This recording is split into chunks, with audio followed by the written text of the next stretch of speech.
नमस्कार, बहुत स्वागत है आपका हमारे चैनल में। मैं सुचेता, वास्तु और ज्योतिष रिसर्चर।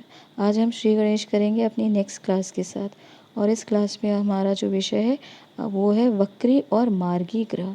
ये वक्री ग्रह और ये मार्गी ग्रह क्या होता है, इसे बहुत सरल और साधारण तरीके से आप समझ सकते हैं जब आप इसके मतलब को, इसके अर्थ को ही डिकोड करें। देखिए, जो ग्रह मार्गी हैं अर्थात मार्ग पर जो चल रहे हैं, सिंपल समझ में आ रहा है। जो ग्रह मार्ग पर है वो मार्गी हैं। मार्ग का अर्थ रोड, रास्ता, आपकी डेस्टिनी। जो सही रास्ते पे चल रहे हैं और जिसका फल प्राप्त करना बहुत सहज है, सरल है, आसान है, वे सारे ग्रह मार्गी कहलाते हैं।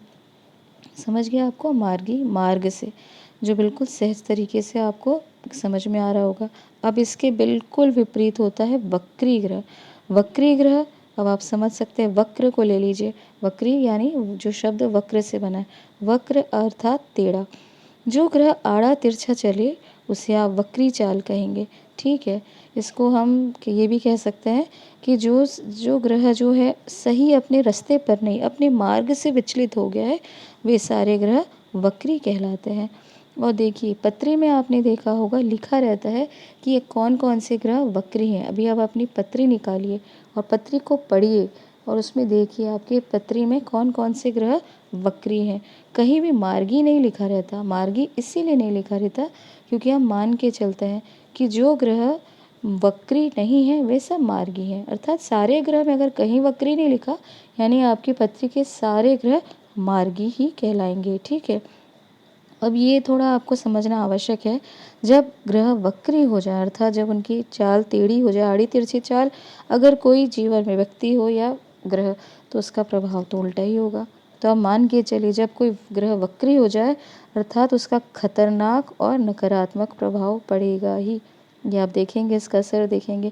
भले कोई ज्योतिषाचार्य आपको कहे कि नहीं, हमारी पृथ्वी के साथ कोई सामने से ग्रह निकल रहा है और उसके बाद इसलिए हमें वो पीछे जाता हुआ दिख रहा है। ट्रेन का एग्जाम्पल देंगे आपको, कोई भी एग्जाम्पल देंगे, लेकिन ये आपको मान के चलना है कि अगर आपके सिद्धों ने, आपके परम पूज्य, आपके ऋषि मुनियों ने अगर आपको कुछ कहा है, अगर कोई ग्रह के लिए वक्री कहा है, तो इसके पीछे रीज़न है, उसके पीछे लॉजिक है। अगर ये सही तरीके से, अगर आपको लगता है जैसे ट्रेन अगर कोई पीछे से आ रही है और आपकी ट्रेन धीरे चल रही है, जो भी एग्जाम्पल दिया जाता है, अगर ऐसा ही होता तो उसे वक्री का नाम दिया ही नहीं जाता। तो ये कंसेप्ट को हम सपोर्ट नहीं करते कि इस तरीके से कोई ग्रह धीरे रुक गया है, आपका प्लैनेट धीरे चल रहा है और सामने से निकल रहा है, और वो इस तरीके से कि हम ये सारी चीज़ों को हम सपोर्ट नहीं करते। क्योंकि वक्री होने का अर्थ आप जी अपने स्वयं अपने जीवन में देख लीजिए। कोई प्लैनेट वक्री है अगर आपकी पत्री में या आपके परिचितों की पत्री में, तो उसका प्रभाव तो वक्री किस रूप में होगा, आप इसको समझते हैं। लेकिन उसको समझने के पहले आप ये 3 चीज़ समझ लीजिए कि वक्री को किस किस रूप से समझा गया है, नकारात्मक और ख़तरनाक क्यों माना गया है।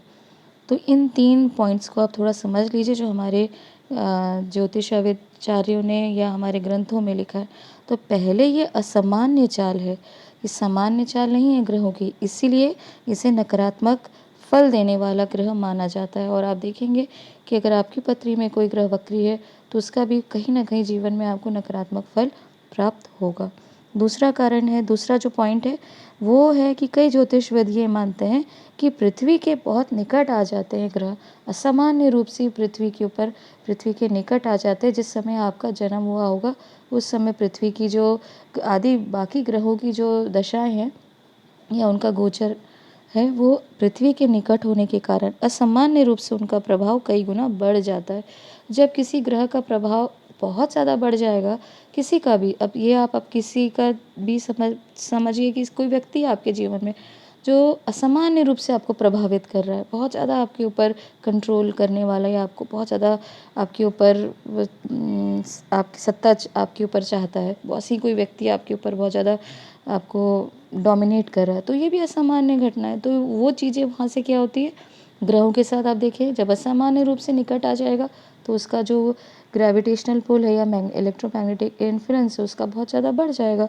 तो इसीलिए इसका प्रभाव हम नकारात्मक मानते हैं। और कई सारे, तीसरा पॉइंट है, ग्रंथों में ये लिखा है, थर्ड पॉइंट में, कि कई प्राचीन ग्रंथों में हम देखते हैं कि इसे हम मानते हैं कार्मिक आपके कनेक्शन से। जब आपकी बहुत स्ट्रॉन्ग कोई कार्मिक कनेक्शन आप अपने जीवन में करके आए हैं तो वह ग्रह वक्री ही कहलाता है।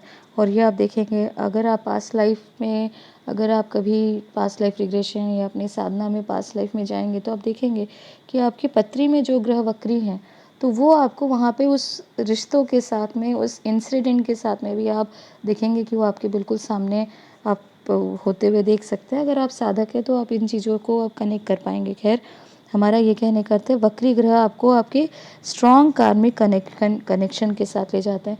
क्योंकि ज्योतिष में ये जो हम पत्री पढ़ते हैं, बर्थ चार्ट, ये क्या है, आपके पास्ट लाइफ की जो है लेखा जोखा वही खाता है आपके पास्ट लाइफ का। तो हम ये मान के चलते हैं कि हमारे बहुत सारे पुनर्जन्म हो चुके हैं और ये हमारा ये जो जन्म है, इसका जो हम कर्म करें वो अगले जन्म में इसका फल प्राप्त करेंगे। तो पास्ट लाइफ में जो भी कुछ किया है वो इस जन्म में आपको मिलेगा फल। तो स्ट्रॉन्ग कनेक्शन जहाँ पे आपके होंगे, कार्मिक कनेक्शन होंगे, वह ग्रह आपके साथ वक्री हो जाएंगे। अब इसको उदाहरण के साथ समझिए। अगर आपके पास्ट लाइफ में माँ के साथ आपके संबंध बहुत ख़राब थे तो निश्चित आपको दिखेगा कि इस जन्म में आपके कोई ना कोई प्लैनेट वक्री है। चंद्रमा का स्पेसिफिकली, चंद्रमा या चंद्रमा के 4th हाउस में कोई प्लैनेट आपके वक्री विराजमान है। स्पेसिफिकली अगर आप चंद्रमा की बात करें, अगर चंद्रमा वक्री है तो यह मान के चलिए कि माँ के साथ आपका एक तो माँ के साथ संबंध बहुत कठिन होंगे, या माँ आपकी होंगी, या शायद आपकी माँ बहुत ज़्यादा डोमिनेटिंग होगी। इस प्रकार से अनेक आपको जीवन में प्रॉब्लम अपने माँ के साथ रिश्तों को लेके हो सकती है।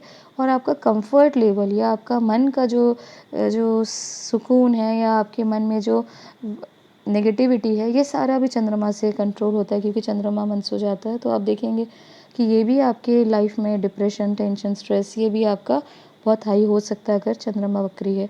इस प्रकार से हम देखते हैं। वहीं अगर शुक्र वक्री है तो आपका जो मैरिटल रिलेशन है अपनी वाइफ के साथ या आपके हस्बैंड स्पाउस के साथ, वो बहुत ही ज़्यादा इंटेंस होगा। हो सकता है किसी का शुक्र वक्री है तो उसको आप मान के चलिए कि बहुत ज़्यादा कार्मिक लेन देन आपको करना है। तो इस तरीके से आप चीज़ों को समझ पाते हैं। सूर्य के साथ है तो पिता का, हमने आपको बताया था कि हर ग्रह कोई ना कोई रिश्तों को बताता है। जैसे हमने दादा दादी का हो, नाना नानी का हो, चाचा मामा, सारे ग्रह कोई ना कोई आपके रिश्ते इंडिकेट करते हैं।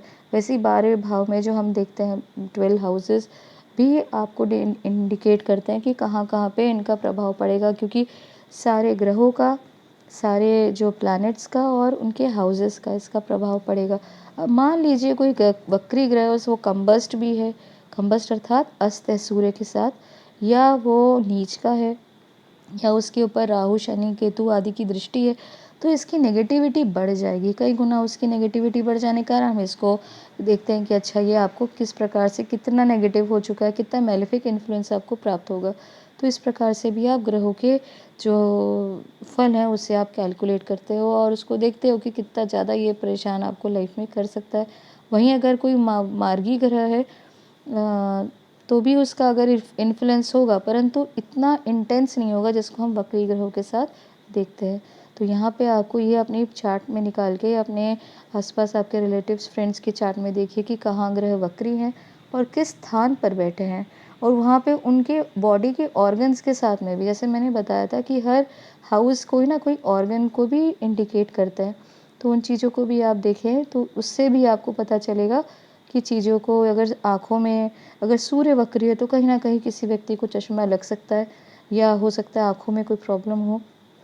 इस प्रकार से भी प्रॉब्लम जो है, और इस पे अब हम आगे में चर्चा करेंगे किस प्रकार से ये डिग्री के साथ भी आपको अफेक्ट करता है। ये सारी चीज़ें आगे जाके हम देखेंगे, और अगले चैप्टर, अगली क्लास में हम नए टॉपिक के साथ आपसे मिलेंगे। तब तक नमस्कार। चैनल पसंद आए, टॉपिक विषय आपको अच्छे लगे तो हमारे चैनल को लाइक सब्सक्राइब ज़रूर करें। धन्यवाद।